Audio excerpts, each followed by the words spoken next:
Good morning, everybody, and welcome to this. This is the seventh in the series of Artists Beyond the Studio, a series of talks given by artists and associates of Graphic Studio Dublin during the lockdown in 2021. Today, I'm very pleased to introduce Kate Mac Donagh. Kate Mac Donagh is a Sligo-born artist and member of Graphic Studio Dublin. She is currently serving on the board of directors here, and over the past 2 years, she has been leading a group of members, myself included, through the processes of Mokuhanga, traditional woodblock printing. Kate has exhibited widely, nationally and internationally, and her forthcoming solo exhibition at Graphic Studio Gallery will take place in May of this year. Kate studied painting and printmaking at Limerick School of Art and Design, followed by 2 years at Bellas Artes in Madrid. She then spent time at the Bob Blackburn printmaking studio in New York, where she became immersed in printmaking. Upon returning to Ireland, she commuted to Graphic Studio Dublin, then on Green Street East, while living in Sligo. Looks like you'd caught the printmaking bug by then, Kate. She was first introduced to Mocahunga printing by Deborah Bowden at the National Print Museum in Dublin.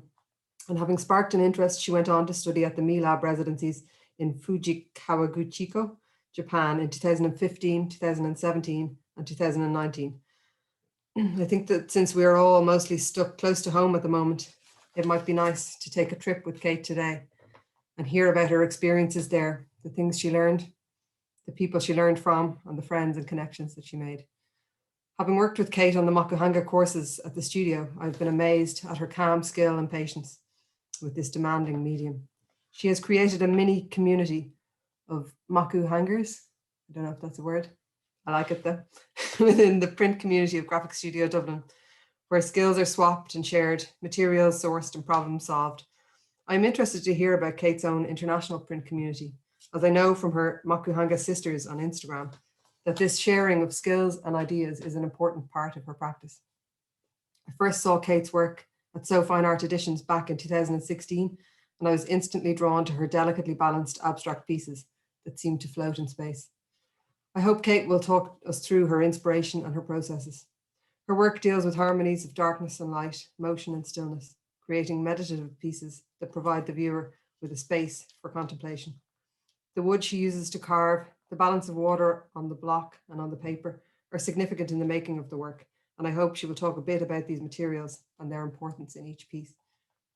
I'm very excited to hear all about it, Kate. So I'm starting here with the most famous of all Japanese artists, Hokusai, 1760 to 1849.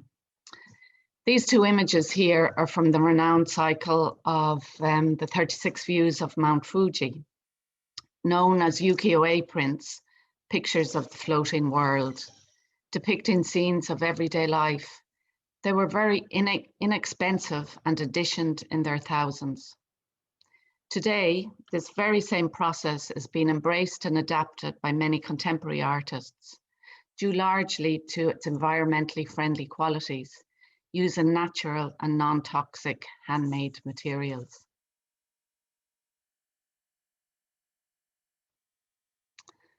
The next two images here, the one on the left is a detail of a ukiyo-e carved block, showing the fine lines which are produced by using the hankito tool, which is a dagger-like knife that is unique to Japanese carving.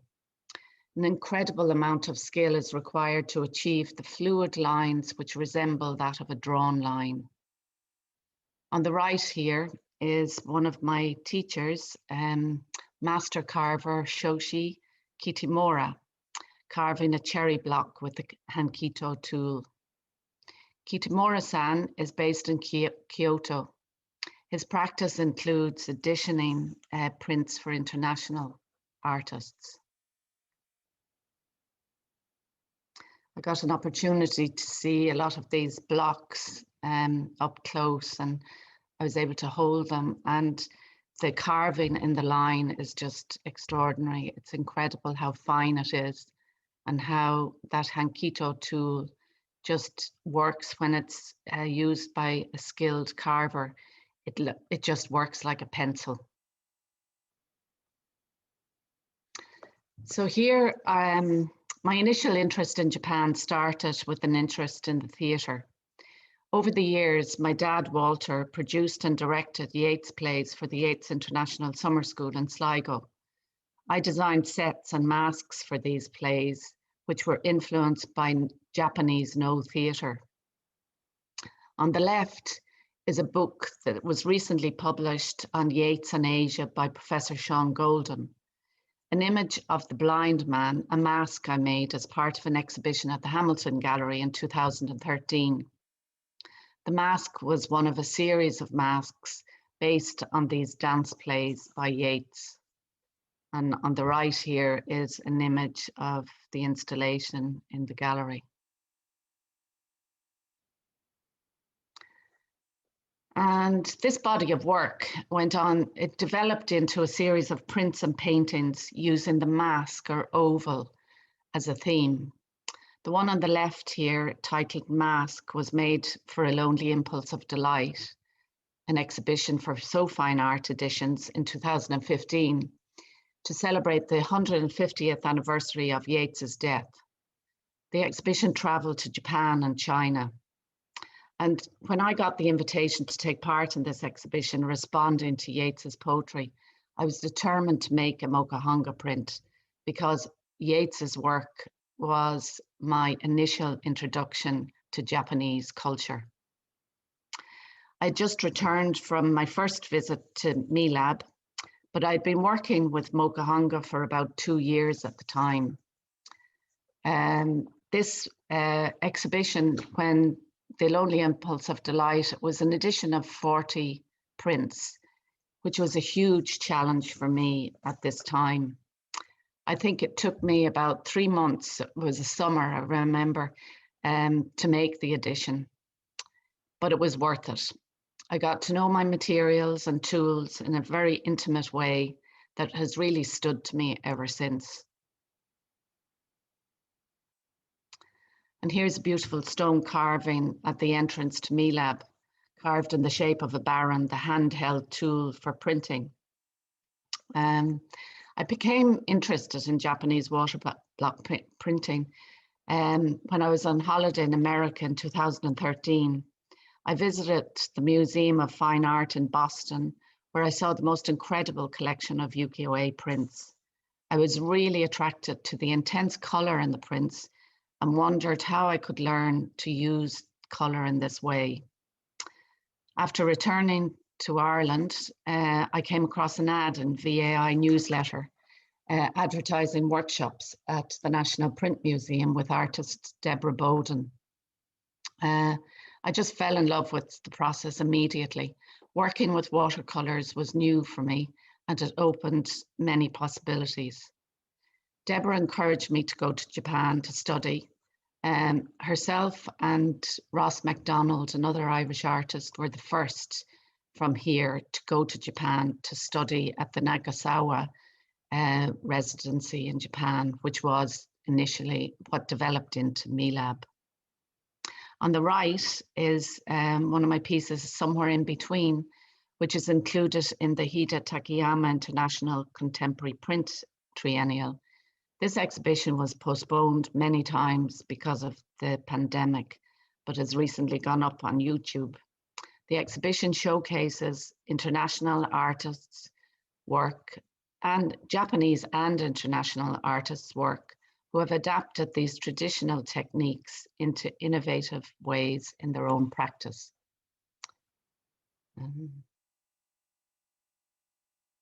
I wanted to include this photograph from 2015, my first residency at MILAB, with Keiko Kadota and Katsu. Keiko-san was an inspirational woman, a mentor to many artists here and in Japan, or worldwide. As the director and founder of MILAB residency, she also initiated the Triennial International Mokuhanga Conference. Sadly, she passed away shortly before my second visit to Japan in 2017. Here on the right is artist Katie Baldwin in the studio, sitting in the traditional way on the tatami floor and carving her block on a low table. And here are two beautiful views from the studio. My lab is situated at the foot of Mount Fuji, about 3 hours from Tokyo, beside these beautiful lakes. The residency is a traditional building that is a living and working space. I took loads of photographs of Mount Fuji. It was just beautiful. It was there close. You can see that's a view from the window with Mount Fuji in the background of the garden. And the area we were staying in houses, most people had these Zen-like gardens, but also like at the back of my lab, there's vegetables growing. So they're all side by side. It was a beautiful environment to work in. And here are some images of preparing paper, sizing paper, which is called size in Japanese is dosa. And it's made with an animal glue called nakawa. And here on the right, you can see one of the teachers gently melting in a double boiler, the nakawa, and stirring it slowly. And then it's applied with large brushes, which are called, a dosa brush is called misubaki. And this is applied in very long, slow strokes. And then it's hung up to dry overnight. And this is a print I made using 100% kozo, beautiful long sheets of handmade paper, which is made from the bark of the mulberry tree. I experimented with sizing on these sheets of paper, sizing parts of the paper and not others. And it allowed, where there wasn't size applied, it allowed the pigment to run and seep through. The print here, it's hanging in the model exhibition space at the Corge exhibition a few years ago. And I won the Cara Award for this print, which gave me a month's residency at the model. It was a brilliant opportunity to work in my hometown in a beautiful big studio space. And while I was on the residency, I was given the opportunity to have an exhibition. Well, the exhibition happened about 3 months after the residency, but while I was there, it gave me the opportunity to spend time in the space where I was going to have the exhibition. So I decided to approach it as an installation piece, working with the changing light of the space and with the transparent qualities of the paper. Japanese washi has long fibers. It's like the pigment becomes part of the paper, almost like cloth.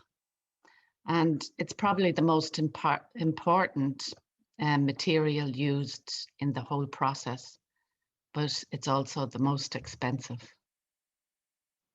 And here's an image of some paper. It's the same kozo paper that I was pasting together in preparation for making scrolls. And here on the right, you can see in the background, the 2 buckets of nori are sitting on the tatami floor. And all the materials and kind of tools that are used for this process, they're aesthetically beautiful, like water buckets, these buckets for holding nori, the brushes, all made from different hair types, some horsehair, goat hair, deer hair. But everything is beautiful to engage with. They're so aesthetically beautiful and just very sensuous to use. And here is a photograph of a brush shop in Tokyo. We used to go into Tokyo on trips to buy materials and to get to know places where we could contact people that are still making these traditional tools and materials. And this is a very old family-run business in Tokyo. These shops, like this shop, would have been around during the Edo period when the ukiyo-e artists were making their prints. and they're still there, small family-run businesses, mainly making brushes for printmaking, but they make brushes for all, as you can see in the background, there are all sorts of brushes there, even toothbrushes and shoe brushes, but it's mainly for artists and printmakers. And there on the right are some little brushes made with horsehair. Actually, the hair is taken from live horse tail hair to make some of these brushes. And here, just to show where some of the material comes from, that's bamboo forest. And bamboo is used widely for all sorts in Japan, whether it's the tatami floors, slippers, clothes, even paper and brushes, all made from bamboo. And these are 3 little brushes that the woman in the paper shop gifted to me. They're from an order that was made by a kite painter. And unfortunately, the man died before the brushes were finished. So she didn't want to sell the brushes. So when artists would go in to buy brushes, it was quite a big order, and she'd give 2 or 3 brushes out to people at a time, which I thought was a lovely idea. Here's another one of her teachers, Goto-san, a well-known Japanese artist, but he also has a studio making barons. And the baron is the tool that's made for printing, and it's made from bamboo. There's a lacquer disc, but it's covered with a coiled bamboo, and then the sheets of bamboo leaves are prepared, they're soaked in water and then pulled around the disc and tied, almost like I would imagine making a bowron or a drum. It's a difficult skill to learn. These are little tools that he made for shredding the bamboo leaves to make threads to coil to make the center of the baron. And here in this photograph on the right, you can see how we learned how to cover the bamboo, the barons. We had in one session, we would have to, one after the next, cover the baron, go right through the process, cut it off, throw it aside and number it. And I think it took about 12 times to go through the whole thing to actually come out with something that resembled a baron you could use. And these on the left are little carrying brushes for either carrying nori or pigment. And they're made again from bamboo, from leftover pieces from the baron making. And they last for years, like all of these tools and materials. They're beautifully made and have long lives. And here I just wanted to show a picture of some of the wood that I use to carve. And this is birch wood, normally in Japan, and we use it here also, Shina ply, which comes actually from a Shina tree in Japan. It's lovely smooth wood. I use it for my smaller works, but here when I'm back home, I use birch ply because I can get it in large sizes. And I actually like the contrast of working with it. It gives a higher texture, and I can get the grain to come through much more than the Shina ply. Because it's something actually that I'm more interested in is the texture of the wood coming through. And I love the quality of the speckled kind of effect, which in Japanese woodblock printing is called gomazuri, sesame kind of effect. And this is something contemporary artists are really interested in, not so much in Japanese art, like in the ukiyo-e prints, actually, that wasn't something that people strived for at all. It was the smooth, actually applying nori to achieve that lovely flat smoothness that you get in the ukiyo-e prints. But the way contemporary artists are using these techniques, it's changed and varied in many ways. So here on the right is Kyoko Hirai, our sensei, She also works in her studio in Kyoto. Very well-known artist. She specializes in pigments, and she also prints for contemporary international artists. And here are just images of pigment on the left, and it's pigment. I use pigments for my larger pieces, and then for the smaller pieces I use tube watercolors and gouache. And here on the left is another one of these little shops in Tokyo, Morihei, this knife and stone shop. And it's family-run business, just like the brush shop. It's there since the Edo period.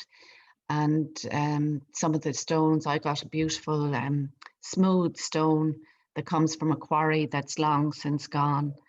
And I just have it at my side when I'm carving all the time, because you need, that's one thing about this process, you need to keep your tools really sharp all the time. And a polishing stone just keeps it nice and polished up as you go along. And this man gives a great demonstration on sharpening our tools.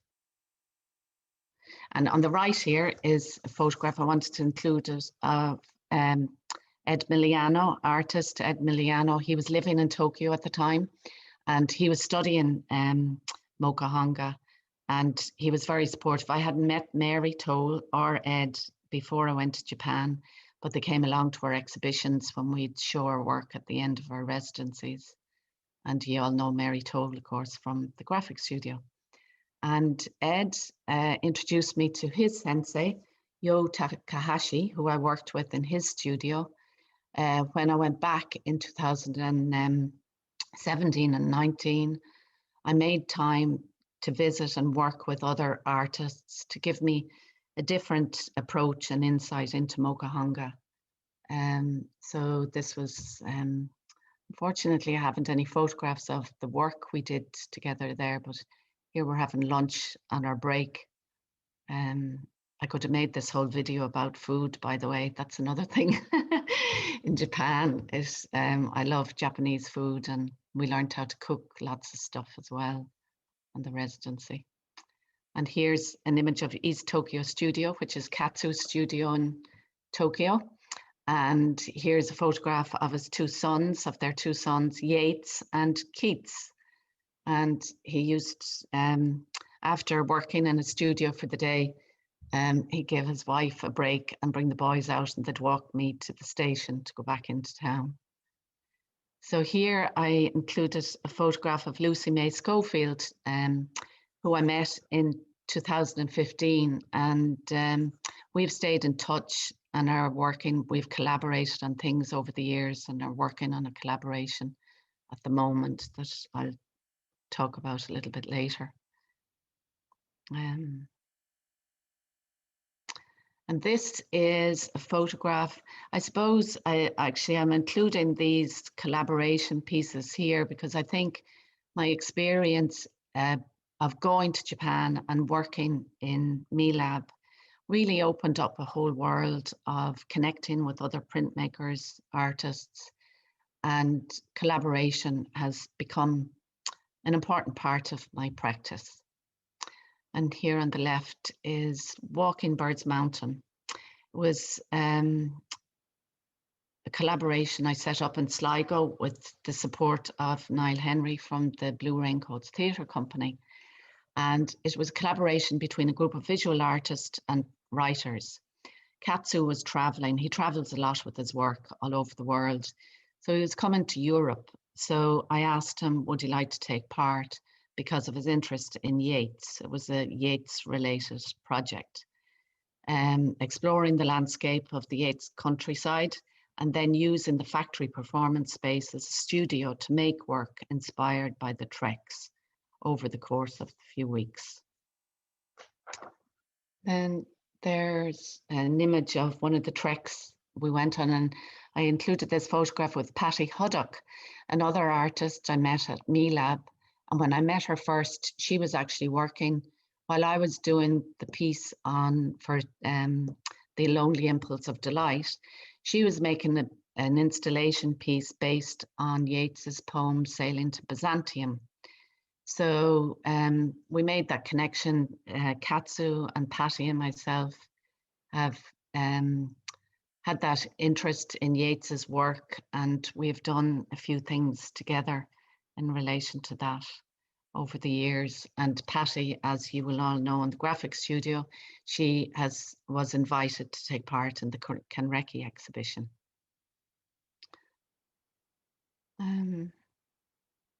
And this was the year I started teaching in the graphic studio.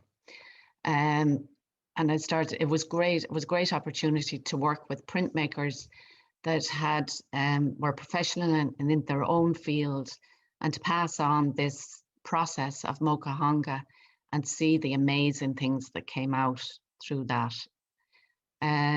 Susan got a mentorship grant from DLR to work with me on a one-to-one basis to make an edition of Mokuhanga prints.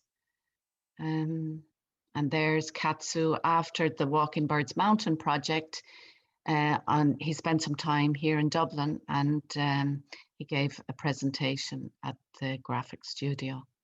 And then the following years, you know, he came and he was invited back on a residency. And this, with, I suppose, Susan's encouragement and huge support, I came up with the idea of doing a Mokuhanga exhibition to celebrate the 60th anniversary of the studio. Canrecchi, in Japanese culture, celebrates a 60th birthday and has meaning of rebirth and new life. It's symbolized by the color red. So Canrecchi, an exhibition of red prints by graphic studio members and invited artists, took place at the Model in Sligo for a few weeks between the second and third lockdown. It will show hopefully at the Graphic Studio Gallery in April or May. And I wanted to include it in this presentation because none of us got to see the exhibition.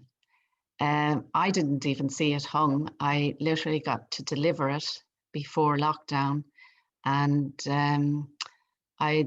it was just such a lovely opportunity, though it was a short period of time, but to hang it in such a beautiful space and a sparse space. And I think it was very appropriate for a Japanese related exhibition work like this to hang in such a minimalist space of the East Wing Gallery at the Model. And you can see here in this photograph on the right, some of the tools and materials. I displayed them in this gorgeous antique vitrine. And also the way it's hung, you know, we had the space to hang it, and it was coincided with COVID, which allowed people to view it with space between. But I think it fitted into the whole aesthetic of it also. And here's Louise's carved blocks that were on display in the vitrine, and the 4 blocks to show Mokuhanga. It's something that really interests people to see how these prints are made. So this brings me on to going back to MeLab, and this amazing group of people are the Mocahunga Sisters. As a group, we spent 2 residencies living and working together at MeLab Studio in Kawaguchiko. It was a great experience to work together. Actually, some of us worked over 3 times, like Lucy and myself and Patty had worked.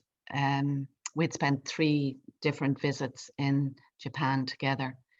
And actually the image on the right is from a shot in the gallery at Tokyo of an exhibition we did after our last visit there. It was called Light Shade. And during that residency in 2019, we learned the skills and techniques of making scrolls and folding screens. This was a great way to learn the techniques, the traditional techniques of mounting. And here, the photograph of the screen and a little book. It's amazing. It's quite complex, and it took quite a long time to make these screens. Everything was done with paper joins, and the screen could fold both ways. And this little book miniature screen below was divided into 6 different panels, and it opened horizontally as well as vertically. So it was quite a skill to learn. But my main interest in it, of course, was for mounting prints and maybe making installation pieces. This has given me huge possibilities to attach paper together, to mount one on top of the other, to really explore the potential with the transparencies. And here on the right, I have my scroll, and traditionally the top piece is made with silk, a piece of silk, the first level of the scroll, but I used one of my prints here, but traditionally it's a piece of silk. And here is Borderless. This is the project we're doing, the collaboration with the Mocahunga Sisters. One of the artists, the incredible art book and printmaker Lucy May Schofield, suggested we collaborate on a project called Borderless. And this was to start up a dialogue through print across 3 continents. Borderless will be an artist book edition of 8 Zumi ink Mokuhanga prints presented in a scroll in an edition of 20. Lucy will take on the mammoth task of making the 20 scrolls in her studio. And she has started this now. Actually, we ended up making these prints during the pandemic. And we keep in touch. We've kept in touch since our time in Japan, but particularly during the pandemic, some of the group have been very isolated, and it has been a lovely experience keeping in touch and working together on this project. And the image here are the 8 pieces that Lucy will join together in a vertical scroll. We used Zumi. It was beautiful. This is my edition, or some of the edition on the left. We used Zumi because we're going to present this at NARA at the conference at the end of this year in November, hopefully. And we were working with Zumi because it's the theme of the conference, because NARA is the center for the production of Zumi. So each of the artists have used a different technique in Mokuhanga. And it's lovely actually working with the group, because we all kind of have our own, well, some crossovers, but everybody has something kind of special, a special interest to focus on, so we can swap ideas, and it's a lovely way of working. And this is Lucy. Actually here she's applying the backing silk with Sakishu washi, which is a really fine paper made from kozo, and this is often used to back prints to make them a little bit more stable for mounting, for framing, but it's used here for the backing of the scrolls. And you can see the nori there on the left is used quite thick with very little water in it.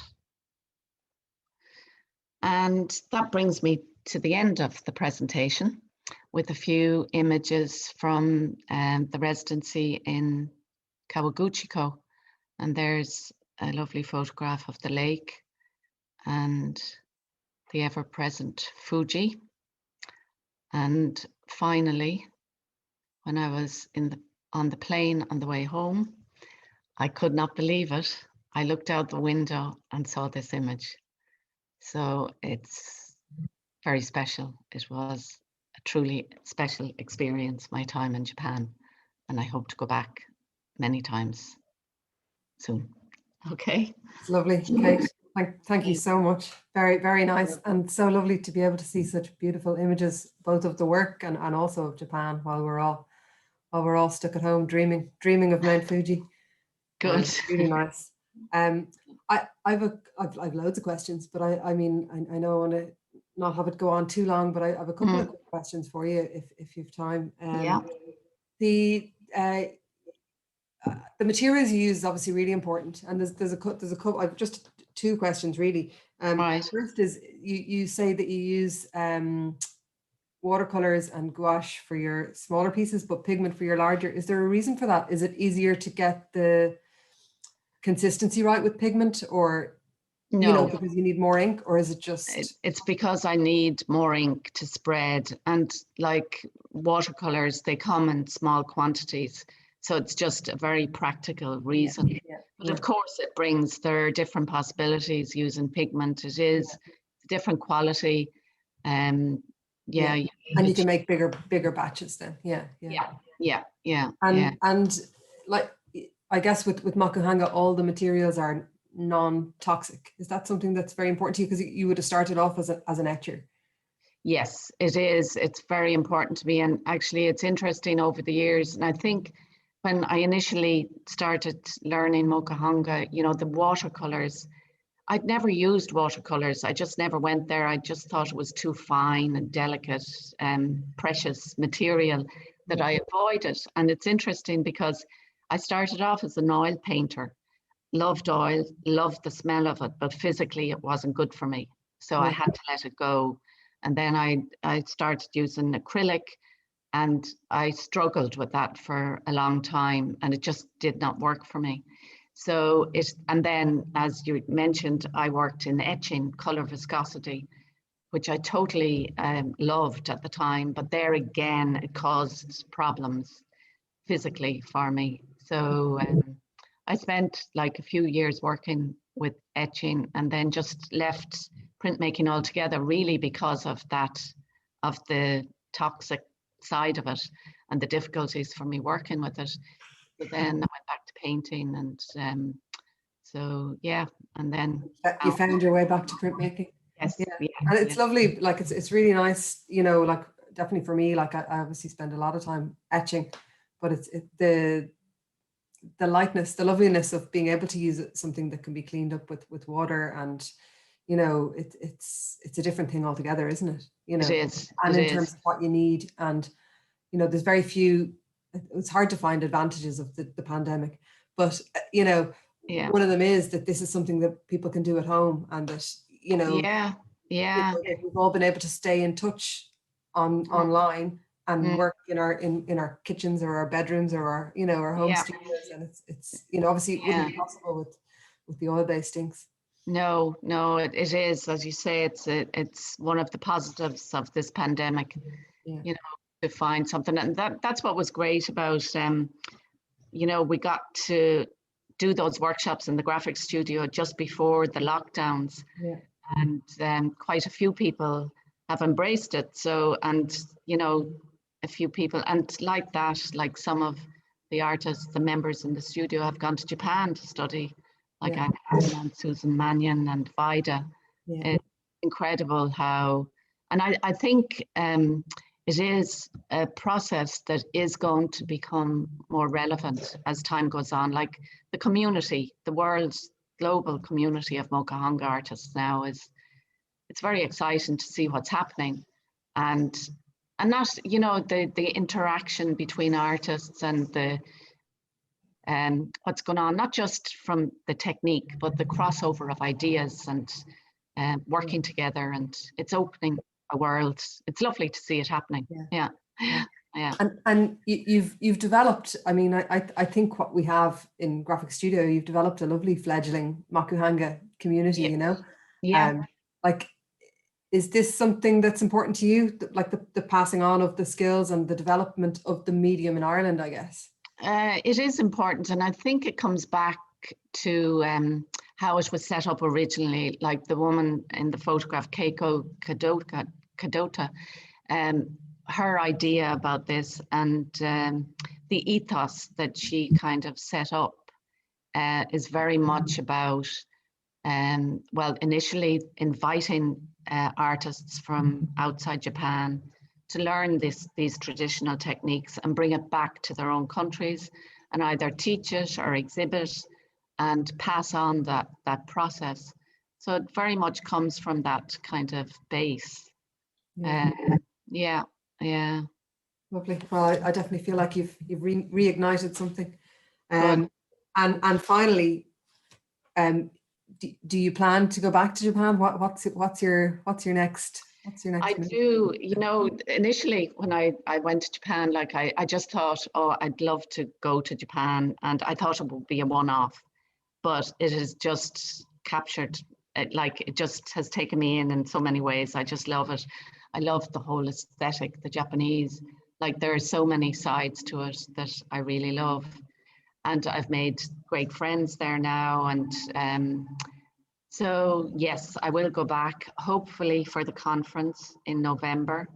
I haven't been to one of those conferences. Like this will be the 4th conference.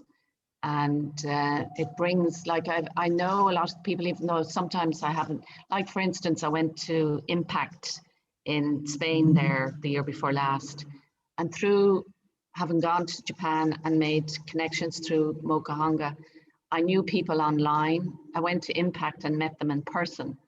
And it's just, conferences are amazing. Like you can tap into workshops and, just gatherings of printmakers. And I suppose, printmakers are great too. Like everybody is so open to swapping ideas and talking about stuff. Yeah.